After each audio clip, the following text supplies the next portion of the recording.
Bonjour à toutes et à tous. Aujourd'hui, on se retrouve avec une recette de brioche. Je vous ai déjà proposé précédemment une recette de brioche très moelleuse, très légère, avec de la pomme de terre à la base de purée de pommes de terre. Je vous laisse le lien juste en dessous de la vidéo dans la description si vous voulez la revoir.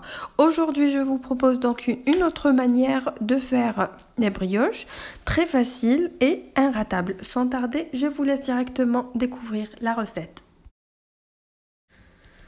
Donc pour la réalisation de cette recette, on aura besoin d'un verre de 250 ml de lait tiède, un demi-verre de sucre cristallisé, un demi-verre de l'huile de tournesol, 2 œufs, le zeste d'une orange pour aromatiser nos beignets, plus une cuillère à café de vanille et du sel, à peu près une demi-cuillère à café de sel et une grande cuillère à soupe de levure boulangère, et on aura besoin également d'un demi-sachet de levure chimique.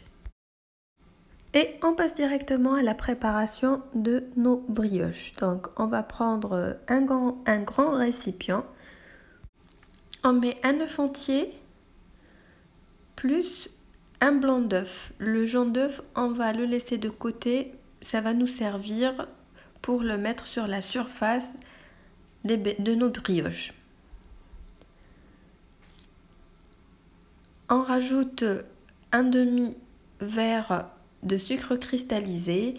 On mélange à l'aide d'un fouet. Puis on rajoute le verre de lait tout en continuant de mélanger. On rajoute la cuillère à soupe de levure boulangère. Puis le 1 demi-verre de l'huile de tournesol. Donc on continue de mélanger. Puis on rajoute le zeste d'orange. On mélange. On rajoute la cuillère à café de vanille plus un demi-cuillère à café de sel. On mélange et une fois c'est bien mélangé, on commence à incorporer la farine dans notre préparation. Donc on met un demi-bol, puis on rajoute un demi-sachet de levure boulangère, plutôt de levure chimique. On mélange.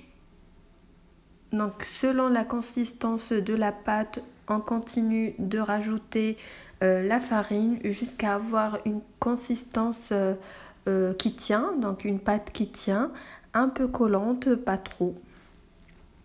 Donc en tout ça m'a pris 500 g de farine, donc presque 2 bols de farine.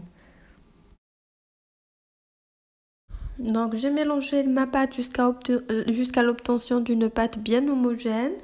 Donc voilà le résultat que vous devez obtenir. Donc voilà la consistance de ma pâte.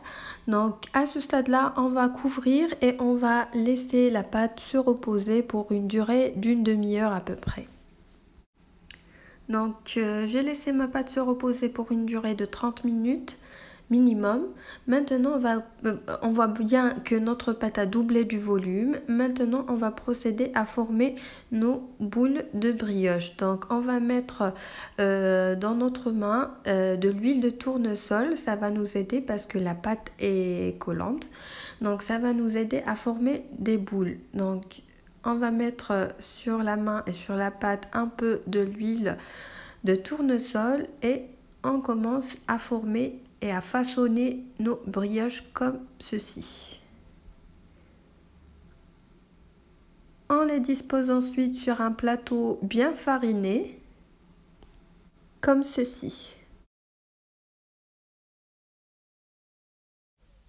Une fois les brioches sont façonnées, on va les laisser se reposer pour qu'elles gagnent du volume pour une durée de 10 minutes.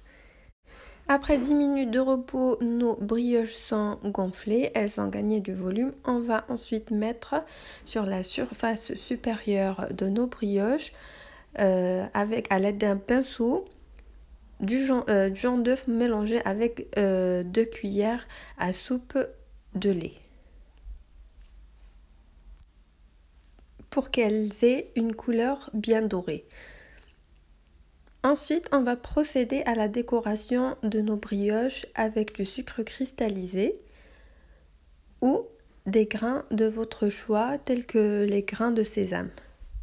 On va finir avec le reste, puis on enfourne nos brioches à une température de 230 degrés Celsius. Donc pour les fours électriques, on allume en haut et en bas, donc on allume les deux. Si vous avez les fours à gaz, les fours traditionnels, vous allumez en premier en bas, puis vous rallumez en haut pour les faire dorer. Et on se retrouve après la cuisson. Donc voilà, mes brioches sont bien prêtes. Elles sont bien tendres, bien moelleuses, comme vous pouvez le constater par vous-même. Donc ça vaut le coup vraiment d'essayer cette recette. En plus, elle est très simple et inratable. En espérant que la recette d'aujourd'hui vous a plu, n'oubliez pas de liker la vidéo et de vous abonner si vous n'êtes pas abonné. Et je vous dis à bientôt pour une nouvelle recette.